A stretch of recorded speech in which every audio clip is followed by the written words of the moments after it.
Glória seja dada a ti, Senhor. Nós queremos te adorar, entregar o nosso louvor para ti. Glória seja dada a Deus.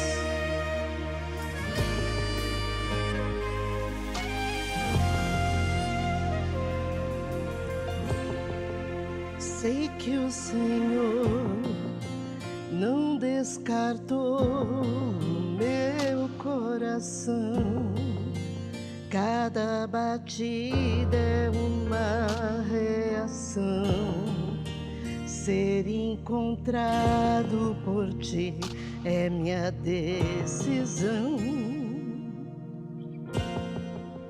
Eu quero ser um verdadeiro adorador, um bem que não pode ser confiscado.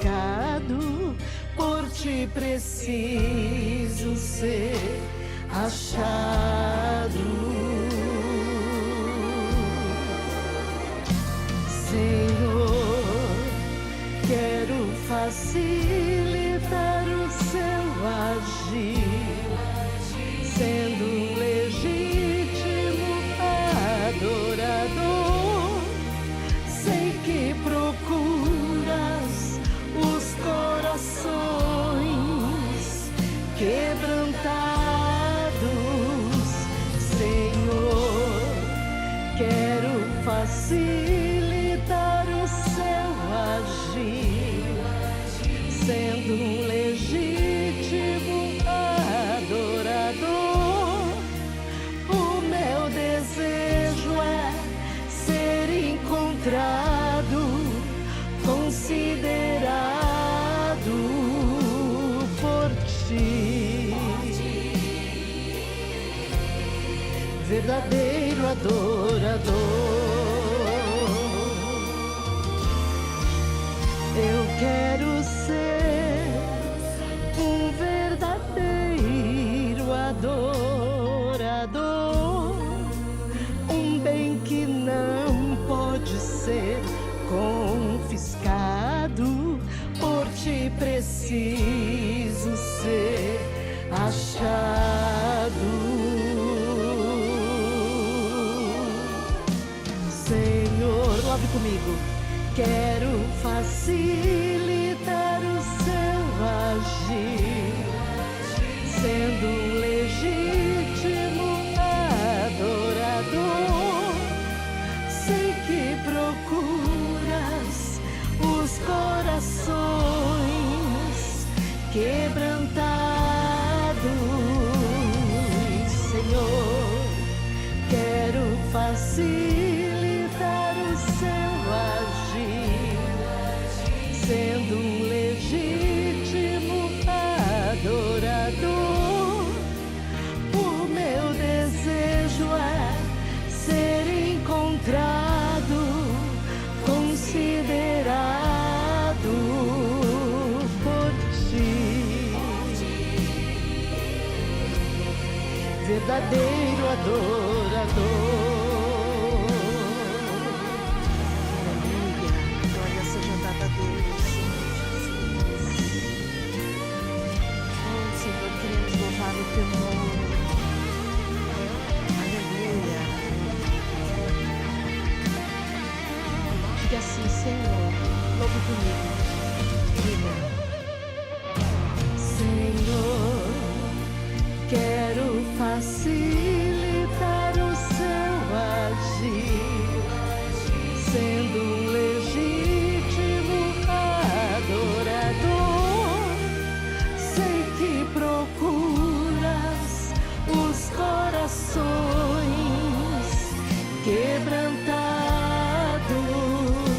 Diga: Senhor, quero facilitar o seu agir. Diga: sendo um legítimo adorador. O meu desejo é ser encontrado, considerado por ti, verdadeiro adorador.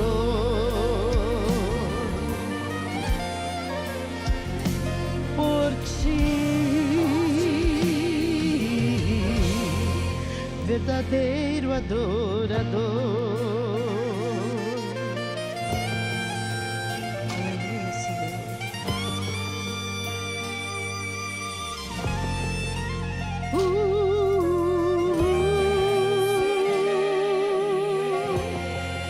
Verdadeiro adorador.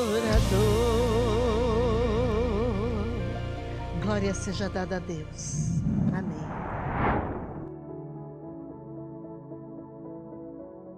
A paz do Senhor, amada igreja, amado irmão e irmã. Sejam bem-vindos a mais um culto da série Falando de Deus. E que Deus nos traga hoje uma palavra abençoada para nossas vidas. Eu tenho certeza que Ele vai trazer com toda a certeza para a sua vida aquilo que você tem pedido a Deus. Em janeiro de 2023, agora, o Ministério Folha em Branco vai fazer 2 anos de existência. 2 anos, parece que foi ontem, foi tão rápido, né? Como todos sabem, nós já demos o testemunho, esse ministério nasceu dentro de um quarto de hospital. Não foi nada fácil, foi muito difícil, mas a experiência que nós tivemos com Deus valeu todas as provas que nós passamos. E nós continuamos a enfrentar provas, continuamos a enfrentar lutas. O ministério hoje conta com aproximadamente 1.200 inscritos no seu canal. É um número, assim, para nós, que nos deixa muito alegre, porque é a palavra que está sendo divulgada, é a palavra que está sendo levada através de uma outra forma, diferente do que nós estávamos habitualmente praticando, que eram os cultos presenciais, que são importantes, muito importantes sim, e é importante você ter uma igreja para congregar, mas o canal dos meios eletrônicos tem nos ajudado bastante a difundir a palavra de Deus. E continuamos nessa caminhada, e precisamos sempre estar em oração, na presença de Deus. Precisamos também das orações da igreja, dos irmãos e das irmãs. Então nós pedimos, né, aos queridos irmãos em Cristo, que vocês lembrem de nós, pastor Arthur, pastora Ange, para que orem, né? Quando você estiver lá buscando a Deus, reserve um minutinho para interceder por nossas vidas, pelo nosso ministério, porque não é fácil, as lutas são muito grandes, né? E nós precisamos muito, sim, das orações da igreja, do corpo de Cristo, da família de Cristo, para que consigamos nos fortalecer na presença de Deus. Todos sabem que esse ministério não pede, não requer dízimo nem ofertas, muito embora seria uma das ordenanças de Deus, bíblica, da parte do Senhor. O nosso pedido, meu, da pastora Anja, é para que a nossa dependência seja única e exclusiva do Senhor. Que as providências, que a provisão venha do Senhor, para que nós possamos continuar essa caminhada cristã. Até quando o Senhor assim desejar. Pode ser que amanhã Deus mude a nossa rota. Deus mude a forma, né, de nós trabalharmos nesse ministério. Está na mão de Deus. Mas nós fazemos por amor à obra, por amor àquilo que Deus tem feito em nossas vidas. O amanhã pertence a Deus e a Ele somente, e Ele poderá mudar a nossa história, os nossos destinos e o destino desse ministério. O nosso papel como cristão é obedecer à voz do Senhor. Amém? Então ore por nós, irmão. Ore por esse ministério, ore pela nossa saúde, ore pelas nossas vidas. E eu agradeço em Cristo Jesus. Eu quero fazer uma pequena retrospectiva dos 3 últimos cultos, onde nós ministramos essa sequência de cultos passados com um tema único, que era o tema Filhos. Quem pôde participar, quem assistiu, vai ver que foram três cultos seguidos, cujo tema era Filhos.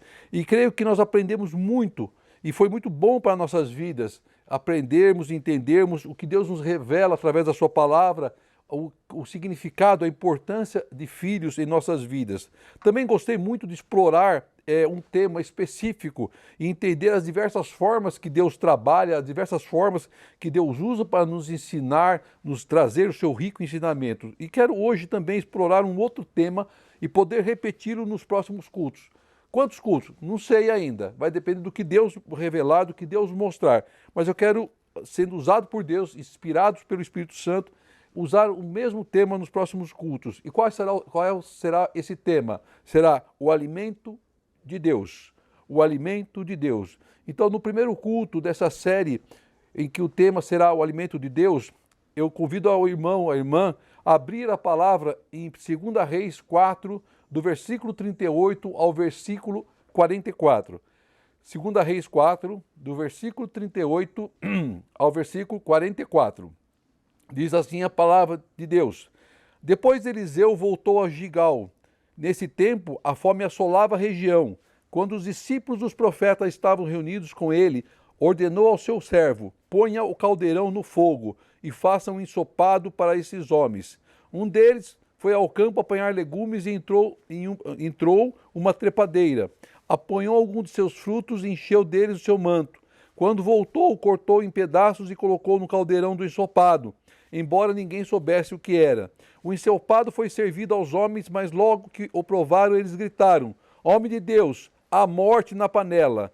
E não puderam mais tomá-lo. Então Eliseu pediu um pouco de farinha, colocou no caldeirão e disse: Sirvam a todos. E já não havia mais perigo no caldeirão. Veio um homem de Baal-Salisa, trazendo ao homem de Deus 20 pães de cevada, feitos dos primeiros grãos da colheita, e também algumas espigas de milho verde. Então Eliseu ordenou ao seu servo: sirva a todos. O auxiliar de Eliseu perguntou: como poderei servir isso a 100 homens? Eliseu, porém, respondeu: sirva a todos, pois assim diz o Senhor: eles comerão e ainda sobrará.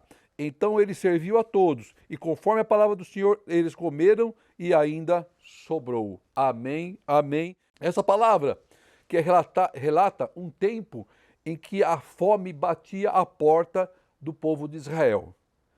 No tempo de Eliseu, do profeta Eliseu, a fome batia na porta dos servos de Deus, da casa de Deus, da casa de Israel. Por quê? Porque era um juízo de Deus, porque o povo estava em pecado.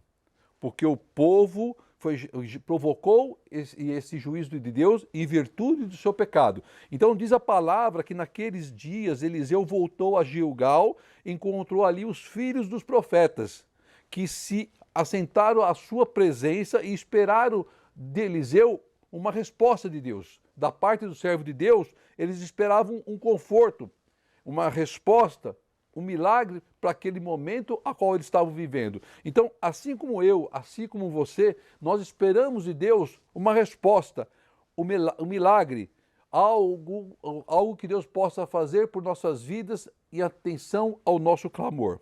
Aí no versículo 38 diz então que depois Eliseu voltou a Gilgal, e nesse tempo a fome assolava a região. Então vamos entender essa parte A do versículo 38 e o que era Gilgal. Quando Josué conduziu o povo para a terra prometida, eles construíram um memorial em Gilgal. Está lá em Josué 4, 19 e 20, que diz assim: no 10º dia do primeiro mês, o povo subiu do Jordão e acampou em Gilgal, na fronteira leste de Jericó. E em Gilgal, Josué ergueu as 12 pedras tiradas do Jordão. Então, sim, no mesmo lugar, os filhos de Israel foram circuncidados para mostrar que estavam deixando para trás as influências do Egito, as influências do pecado. Então Gilgal representava a presença de Deus entre os israelitas. Gilgal representava a aliança de Deus com seu povo. Gilgal era um lugar onde os profetas eram formados, onde eles eram preparados, uma espécie de faculdade. Então Gilgal era um lugar, também conhecido como lugar de sacrifício. Era uma cidade, uma rota onde eles passavam. Muito bem. Na parte B do versículo 38 diz então que quando os discípulos do profeta estavam reunidos com ele, ele ordenou seu servo: ponha o caldeirão no fogo e faça um ensopado. Põe o caldeirão no fogo. Não havia alimento, hein?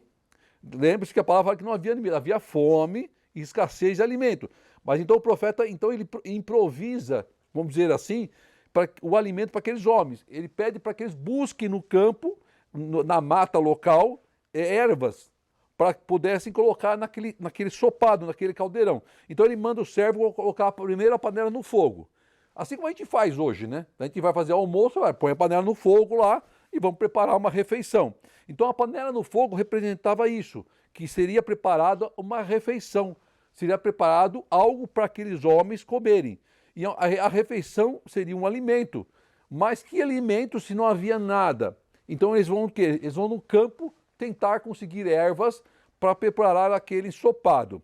Então o cardápio do dia era o quê? Era ensopado de ervas. Então esse era o cardápio a qual o profeta havia pedido para preparar. Devia estar delicioso. Ervas maravilhosas, variadas, sem tempero, para a pressão de ninguém subir. Enfim, delícia total.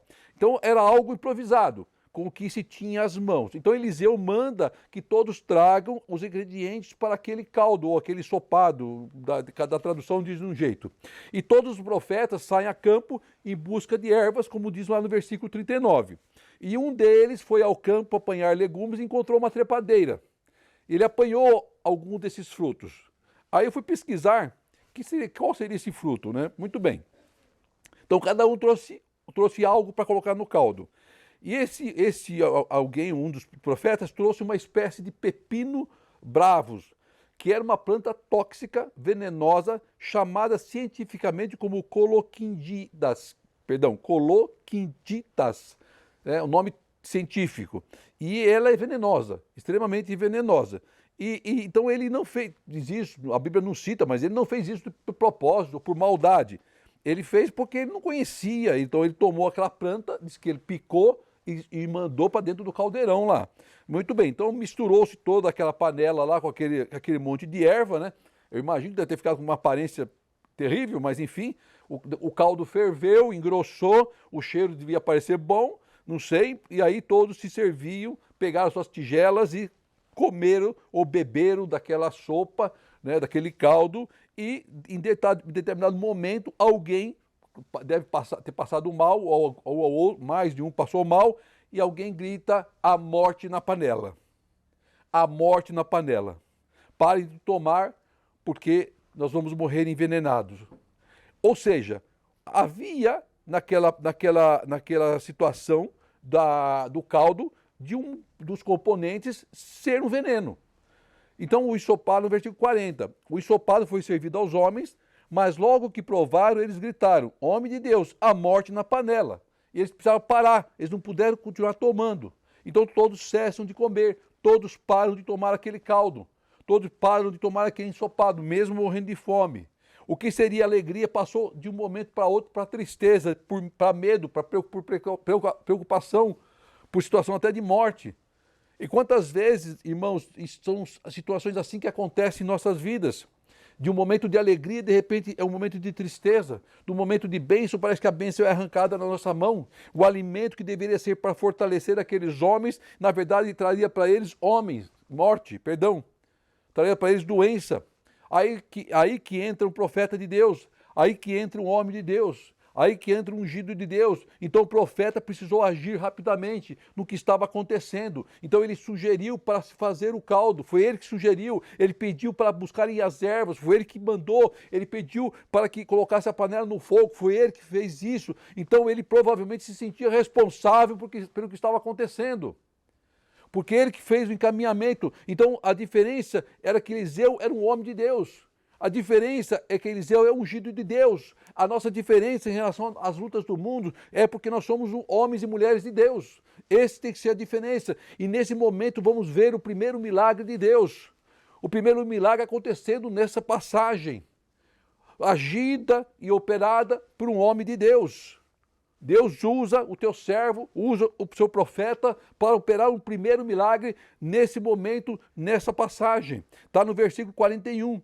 Então, Eliseu pediu um pouco de farinha. Não me pergunta de onde veio a farinha. Não sei, não está relatado. Mas Eliseu pediu um pouco de farinha. Colocou essa farinha no caldeirão e disse: sirva a todos. Irmão, é farinha. Provavelmente farinha feita de pão, do trigo. Mas era um pouco de farinha. O caldeirão estava envenenado, com uma erva que era venenosa. Ele pede então um pouco de farinha. Ele mandou fazer outra ensopado? Não. Ele jogou aquele ensopado fora? Não. Ele simplesmente pediu para colocar farinha no caldeirão. E ele colocou um pouco, não muito, disse que colocou um pouco de farinha no caldeirão. Então, mas não sei de onde veio essa farinha, a Bíblia não relata. Também não importa. O que importa era que aquela farinha simbolizava o agir de Deus. que misturado ao caldo agiria como se fosse um antídoto. Quando alguém é picado por uma cobra venenosa, não sei se alguém já conhece alguém que foi, precisa tomar um antídoto.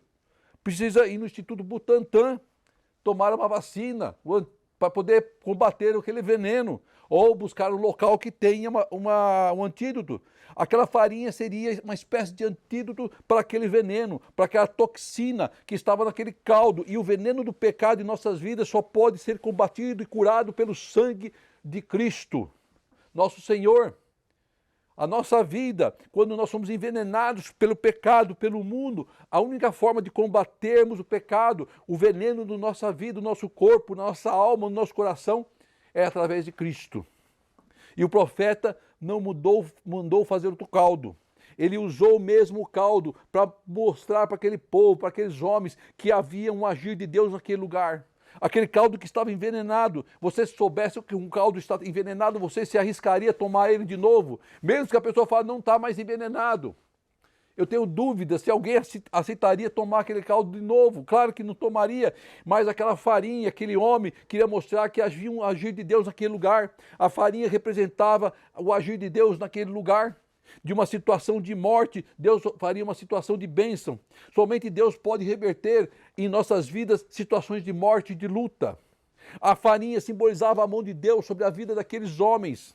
E eles puderam comer e tomar daquele ensopado, daquele caldo, sem correr mais nenhum risco de intoxicação ou envenenamento. Porque a Deus agiu. Existem coisas que vêm sobre nossas vidas, irmãos, sobre a igreja, como um veneno, para tentar nos derrubar, para tentar nos prejudicar, para nos adoecer, para nos matar. E quando nós nos afastamos de Deus, nós nos afastamos do corpo de Cristo.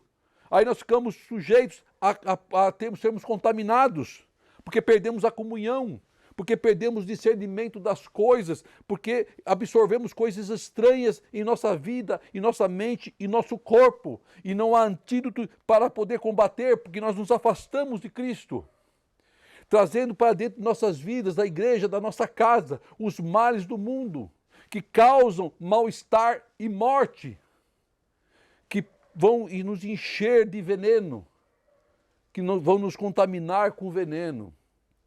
Deixa eu fazer uma referência de uma passagem do apóstolo Paulo, quando ele estava na ilha de Malta.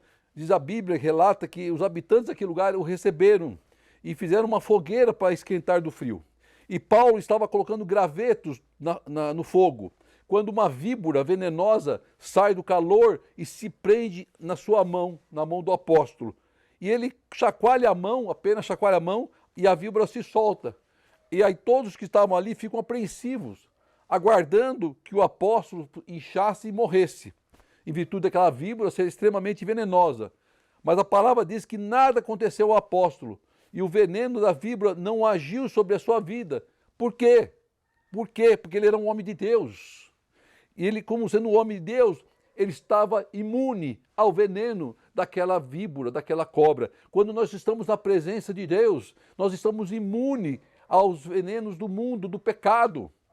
Nós ficamos como se tivesse com um antídoto no nosso corpo, impedindo, sendo uma barreira para que o pecado haja em nossas vidas.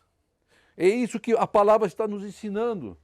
É isso que nós temos que entender e buscar como antídoto em nossas vidas, ficar na presença de Deus. Porque quando saímos da presença de Deus, é como se o antídoto que está em nossas vidas perdesse o efeito. Então não perca essa oportunidade de ter na sua vida o antídoto que é Cristo, que vai te impedir de sucumbir ao veneno do mundo. Aí o versículo 42 diz assim, que veio um homem de Baal-Salisa, trazendo ao homem de Deus, a Eliseu, 20 pães de cevada, feitos dos primeiros grãos da colheita, e também algumas espigas verdes. Aí diz que o profeta ordena ao teu servo para servir a todos. Vamos lá. Primeiro ponto. O que significa Baal-Salisa? É importante nós entendermos algumas palavras bíblicas para poder entender o contexto, né?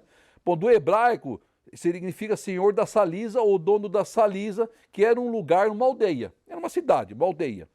E esse homem dessa aldeia traz a Eliseu os pães cevadas que seriam suas primícias, da primeira colheita, feito dos primeiros grãos da colheita, diz a palavra. Então seria o quê? A primeira colheita, as primícias, então ele trouxe as primícias ao homem de Deus. Então nós aprendemos que tudo em nossa vida seja primeiro entregue ao Senhor, seja primeiro honrado ao Senhor. As nossas primícias sejam dadas a Deus. Em seguida, nós veremos que o segundo milagre relatado na palavra de Deus, nessa passagem. O auxiliar de Eliseu pergunta a Eliseu: como eu vou poder servir 100 homens com apenas 20 pães de cevadas e um punhado de espigas? São 100 homens. Será que o profeta não estava vendo, não sabe contar? Será que o profeta achou que aqueles homens comiam pouco? Então, a parte A dessa passagem, nós temos uma indagação do servo de Eliseu, desculpa, a sua orientação, a sua palavra. Aos olhos do servo de Deus e aos olhos de qualquer homem, a quantidade de alimento era muito pouco para tanta gente, principalmente para homens. Vamos pegar como exemplo, você já deve ter visto na internet, alguns sites que fazem cálculos, quando você vai fazer um churrasco, de quanto você tem que comprar de carne. Então você aprende lá, entra lá, faz o cálculo, você me coloca na lista dos convidados do seu churrasco também, por favor, né? Eu e a pastora Anja, a gente gosta de uma carninha também, claro, né? E podemos ir lá comer a carninha para a gente ora por você, tá? Mas enfim, então você tem um site que você consegue calcular a quantidade de alimentos. Então você vai lá, seleciona o que você vai servir, você vir carne, você vir pãozinho, você vir farofa, enfim, né? E quantas pessoas você pretende convidar. Você pode separar homens, mulheres e crianças, porque o homem come mais, mulher e criança come menos, e ali o sistema vai calcular para você quanto seria necessário. Eu entrei nesse sistema, um desses sistemas, coloquei lá 100 homens, 0 mulher, 0 crianças, coloquei lá algumas carnes e calculou. Então, para 100 homens é necessário 60 quilos de carne para você satisfazer a fome de 100 homens. Na palavra, ele tinha apenas o quê? 20 pães de cevada e algumas espigas. Então, para outro efeito de comparação, para você ter 1 quilo de pão, vamos comparar com o pãozinho francês, você vai precisar de 20 pãozinhos francês. Claro que pode mudar do tamanho de uma padaria para outra, mais ou menos 20 pãozinhos francês. Para alimentar com pães, somente pães, 100 homens, seriam necessários 1.200 pãezinhos. Quantos pães de cevada eles tinham? 20 pães de cevada. Ou seja, somente um milagre poderia mudar aquela situação. Somente o agir de Deus poderia alimentar aqueles homens. Somente um sobrenatural de Deus poderia mudar aquela situação. Foi por isso que o servo de Eliseu indagou o profeta. Ele não estava afrontando o profeta. Ele, com seus olhos, com a sua limitação espiritual, estava vendo uma situação que, aos seus olhos humanos, não tinha como ser resolvida. Mas aí então Eliseu responde para ele, na continuidade do versículo, a parte B. Porém respondeu: sirva a todos, pois assim diz o Senhor, eles comerão e ainda sobrará. Eles comerão e ainda sobrará. Aí está a resposta de um homem de Deus, de um homem de fé. Uma palavra profética lançada naquele lugar, de um verdadeiro homem de Deus, cheio da presença do Senhor, cheio da presença do Espírito Santo. Porque Eliseu, ele afirma, ele não supõe, ele não acha nada, ele simplesmente afirma: sirva a todos, porque todos vão comer e ainda vai sobrar. Todos vão comer e ainda vai sobrar. O homem de Deus crê na providência de Deus, irmão e irmã. Ele crê na palavra de Deus e na palavra dos seus profetas. Porque assim diz o Senhor. Assim como diz o Senhor para a tua vida, nada vai faltar. Assim como diz o Senhor para a tua vida, o seu celeiro vai transbordar. Assim como diz o Senhor para a tua vida, o alimento vai se multiplicar. Assim como diz o Senhor para a tua vida, a bênção vai chegar. Você e sua casa se fartará na presença do Senhor. Glória a Deus, aleluia. Porque a palavra que é revelada é a palavra profética. Quando Deus entra na causa, a bênção vem e vem em abundância. Vem em abundância. Não falta, sobra. Por isso que Deus age em nossas vidas com os seus milagres sobrenaturais. Vem mais do que nós pedimos. Lá em Lucas 6,38 diz assim: Deem e lhe será dado. Uma boa medida, calcada, sacudida e transbordante será dada a vocês. Na presença de Deus, nada vai faltar. O veneno será um tempero para o cristão, meu irmão. O diabo pode vir com veneno, mas aquele veneno Deus vai transformar num tempero para a sua vida. Você vai comer, você vai repetir e ainda vai sobrar.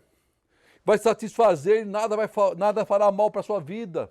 Porque esse é o nosso Deus. É assim que Deus age em nossas vidas. Aí no versículo 44 que diz que ele serviu a todos, conforme a palavra do Senhor, e todos comeram, e sobrou, e ainda sobrou. A palavra que se cumpre, a palavra revelada, a palavra profetizada, a palavra lançada, que vai se cumprir sobre a vida do profeta e vai se cumprir sobre a sua vida.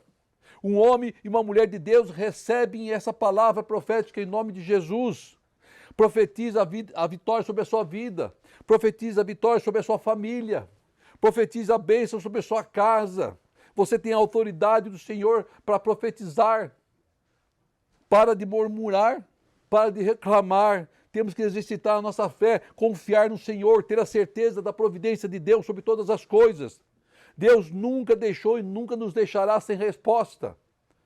Virá no tempo dele, no momento dele, mas a resposta virá para a sua causa, para aquilo que você tem buscado de Deus. Nenhum mal vai te atingir, porque é a palavra que diz, porque o Senhor é o nosso antídoto. Ele nos protege, ele nos cura. Você é um escolhido, creia e receba essa palavra. Porque Deus tem grandes coisas a fazer em nossas vidas e Deus fará em nossas vidas. E no próximo culto, nós continuaremos a falar sobre o alimento de Deus, da importância do alimento de Deus para nossas vidas, de como o alimento de Deus age em nossas vidas e como ele nos fortalece para aquilo que Deus tem preparado para nós. Então, meu irmão, minha irmã, viva os milagres do Senhor em nome de Jesus. Oremos ao Pai. Querido Deus, amado Senhor, quero te agradecer por essa palavra profética, Pai, por essa palavra abençoada, Senhor. Essa palavra qual o Senhor trouxe para a tua igreja, para nossas vidas, para o teu povo, Pai. Que cada um receba, que essa palavra enraize em nossos corações, Pai. Que não nos esquecemos, Pai, que nós somos servos e servas teu, Pai amado. Nenhum veneno vai nos atingir, Pai amado, porque nós somos escolhidos, Pai querido, porque o Senhor nos guarda e porque o sangue de Cristo, Pai amado, nos lavou e nos purificou de todos os males do mundo, Pai amado, de todo o veneno lançado sobre nossas vidas, Pai. Guarda o teu povo, Pai, é que eu te peço. Que o grande amor de Deus, a graça de nosso Senhor Jesus e as doces consolações do Espírito Santo do Senhor estejam com todos, hoje e sempre, em Cristo. Amém e amém. Glória seja dada ao seu nome, Senhor. Senhor, quero facilitar o seu agir, sendo legítimo adorador. Sei que procuras os corações quebrantados.